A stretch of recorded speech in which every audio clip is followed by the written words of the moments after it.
வணக்கம். 7 மணி செய்திகளை தொகுத்து வழங்குவதற்காக நான் ஆர் தேவப்பிரியன். இந்த நேரத்திற்கான தலைப்புச் செய்திகளை பார்க்கலாம். புதிய வருமான வரி திட்டத்தில் 7 லட்சம் ரூபாய் வரையிலான ஆண்டு வருமானத்திற்கு 5% மட்டுமே வரி என்று பட்ஜெட்டில் அறிவிப்பு. 17,500 ரூபாய் சேமிக்கலாம் என்று நிதியமைச்சர் நிர்மலா சீதாராமன் தகவல்.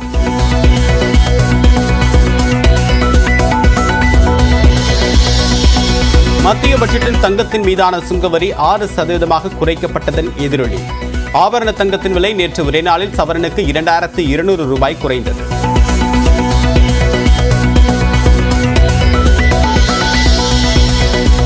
சுங்கவரி குறைப்பால் செல்போன் மற்றும் அதற்கு பயன்படுத்தப்படக்கூடிய சார்ஜர்களின் விலையும் குறைகிறது. அமோனியம் நைட்ரேட் மீதான சுங்கவரி அதிகரிப்பால் மக்காத பிளாஸ்டிக் பொருட்களின் விலை உயரும்.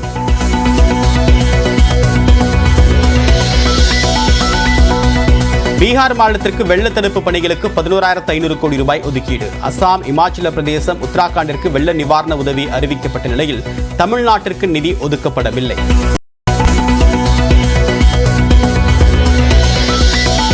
கூட்டணி ஆட்சியில் அங்கம் வகிக்கக்கூடிய பீகாரின் வளர்ச்சிப் பணிகளுக்கு மட்டும் மத்திய பட்ஜெட்டில் 51,000 கோடி ரூபாய் நிதி ஒதுக்கீடு. ஆட்சிக்கு துணையாக இருக்கக்கூடிய ஆந்திராவின் தலைநகரை கட்டமைக்க மட்டும் 15,000 கோடி ரூபாய் அறிவிப்பு. சமூகத்தில் உள்ள அனைத்து தரப்பு மக்களையும் வலுப்படுத்தக்கூடிய பட்ஜெட் என்று பிரதமர் நரேந்திர மோடி புகழாரம். காங்கிரசின் தேர்தல் அறிக்கையை காப்பி அடித்த பட்ஜெட் தாக்கல் செய்திருப்பதாக ராகுல் காந்தி விமர்சனம். மத்திய பட்ஜெட்டில் தமிழ்நாடு முற்றிலுமாக புறக்கணிக்கப்பட்டிருப்பதாக முதலமைச்சர் மு.க.ஸ்டாலின் விமர்சனம். பிரதமர் தலைமையில் வரக்கூடிய 27ஆம் தேதி நடைபெறக்கூடிய நிதி ஆயோக் கூட்டத்தை புறக்கணிப்பதாகவும் அறிவிப்பு. தமிழ்நாடு என்ற சொல்ல நிதிநிலை அறிக்கையில் இல்லை, பட்ஜெட்டில் இல்லைன்னு சொல்கிறத விட ஒன்றிய பாஜக ஆட்சியாளரோட சிந்தனை அலையும் செயல் அலையும் தமிழ்நாடு இல்லை. பாரபட்சமும் ஏமாற்றமும் தான் இந்த அறிக்கையில் இருக்கு.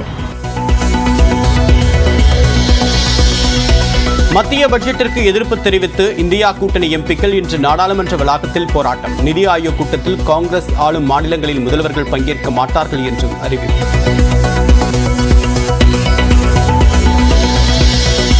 தமிழகத்திற்கு எந்தவிதமான புதிய திட்டங்களும் அறிவிக்கப்படாததால் மத்திய பட்ஜெட் ஏமாற்றம் அளிப்பதாக அதிமுக பொதுச் செயலாளர் எடப்பாடி பழனிசாமி கருத்து. கூட்டணி கட்சிகளை திருப்திப்படுத்தக்கூடிய வகையில் மத்திய அரசு நிதிநிலை தயாரிக்கப்பட்டிருப்பதாகவும் குற்றச்சாட்டு. ஒரு நாட்டிற்கு 2 வரி விதிப்பு முறை ஏற்புடையது அல்ல என்று ப. சிதம்பரம் விமர்சனம். தங்கம் மீதான சுங்க வரியை குறைப்பதால் கடத்தலை தடுத்திட முடியாது என்றும் நியூஸ் 18 தமிழ்நாட்டுக்கு பேட்டி.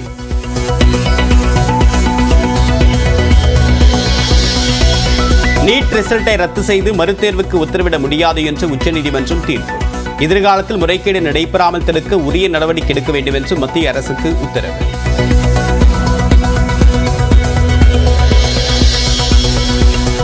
மோசடியாக நீட் தேர்வு எழுதியவர்களின் ஆதார் விவரங்களை ஏன் சிபிசிஐடியிடம் வழங்கவில்லை? நீட் ஆள்மாறாட்ட வழக்கில் தேசிய தேர்வு முகமைக்கு உயர்நீதிமன்ற மதுரை கிளை கேள்வி.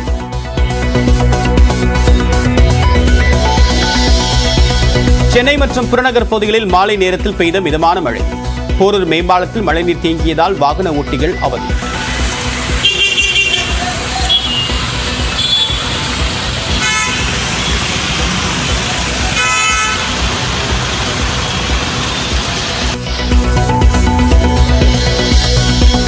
தொடர் நீர்வரத்தால் மேட்டூர் அணையின் நீர்மட்டம் 85 அடியை நெருங்குகிறது. பாசனத்திற்காக எப்போது அணை திறக்கப்படும் என்று டெல்டா விவசாயிகள் எதிர்பார்ப்பு. மின் கட்டண உயர்வை கண்டித்து மாநிலம் முழுவதுமாக போராட்டம் நடத்திய அதிமுக.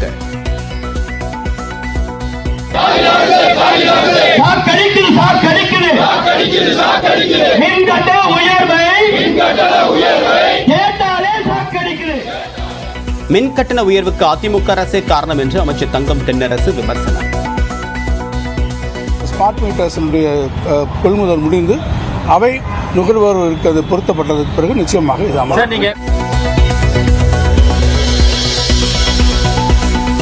ஆம்ஸ்ட்ராங் மீதான தாக்குதலின் போது கொலையாளிகள் பயன்படுத்திய 11 செல்போன்களும் மீட்பு. யார் யாருடன் பேசினார்கள் என்பதை கண்டறிய காவல் ஆணையரக ஆய்வகத்திற்கு அனுப்பி வைப்பு.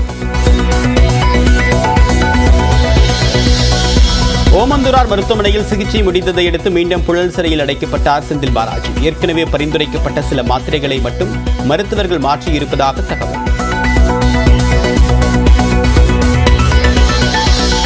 ட்ரம்ப் மீதான துப்பாக்கிச்சூடு சம்பவம் எதிரொலியாக அமெரிக்க உளவுத்துறை இயக்குநர் பதவி விலகல். புதிய இயக்குநரை விரைவில் நியமிக்க இருப்பதாக அதிபர் பைடன் அறிவிப்பு.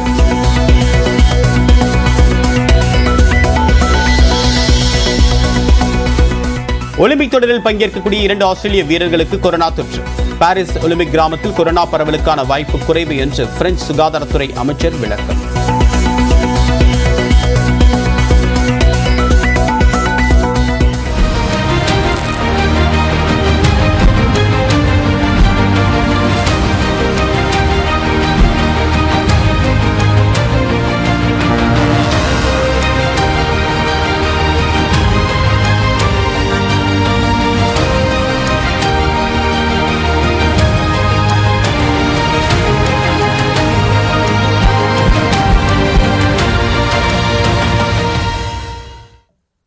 மத்திய பட்ஜெட்டில் மிகவும் எதிர்பார்க்கப்பட்ட பழைய வருமான வரி திட்டத்தில் மாற்றம் செய்யப்படவில்லை. அதே நேரத்தில் புதிய வருமான வரி திட்டத்தின் கீழ் நிரந்தர கழிவு அதிகரிப்பு உள்ளிட்ட சில மாற்றங்கள் செய்யப்பட்டுள்ளன. மத்திய நிதியமைச்சர் நிர்மலா சீதாராமன் 2024-2025 நிதியாண்டிற்கான நிதிநிலை அறிக்கையை தாக்கல் செய்த நிலையில் தனிநபர் வருமான வரி குறித்த அறிவிப்புகளே மிகவும் எதிர்பார்க்கப்பட்டது. எனினும் பல ஆண்டுகளாக நடைமுறையில் உள்ள பழைய வருமான வரி திட்டத்தில் எந்தவித மாற்றமும் அறிவிக்கப்படவில்லை. எனினும் அண்மையில் அறிவிக்கப்பட்ட புதிய வருமான வரி திட்டத்தின் கீழ் 7 லட்சம் ரூபாய் ஆண்டு ஊதியம் செலுத்துவோர் எவ்வித வரியும் செலுத்த வேண்டியதில்லை என்பதில் மாற்றமில்லை. எனினும் ஸ்டாண்டர்ட் டிடக்ஷன் எனப்படும் நிரந்தர கழிவு தற்போதைய 50,000 ரூபாயிலிருந்து 75,000 ரூபாயாக அதிகரிக்கப்பட்டுள்ளது. The standard deduction for salaried employees is proposed to be increased from 50,000 to 75,000 rupees.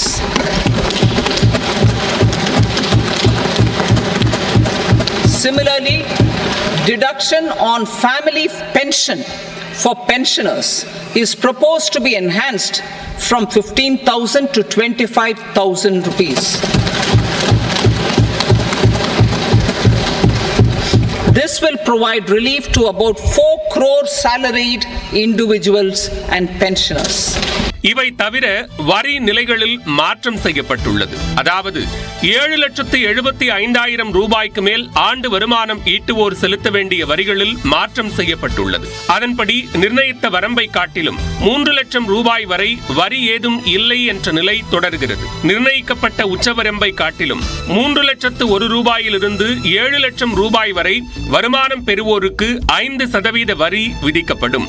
7,01,000 ரூபாயிலிருந்து 10 லட்சம் ரூபாய் வரை 10% வரியும், நிர்ணயிக்கப்பட்ட உச்சவரம்பை காட்டிலும் 10,01,000 ரூபாயிலிருந்து 12 லட்சம் ரூபாய் வரையிலான ஊதியம் பெறுவோருக்கு 15% வரி விதிக்கப்படும். 12,01,000 ரூபாயிலிருந்து 15 லட்சம் வரை 20%, 15,01,000 ரூபாய்க்கு மேல் 30% வரி வசூலிக்கப்படும்.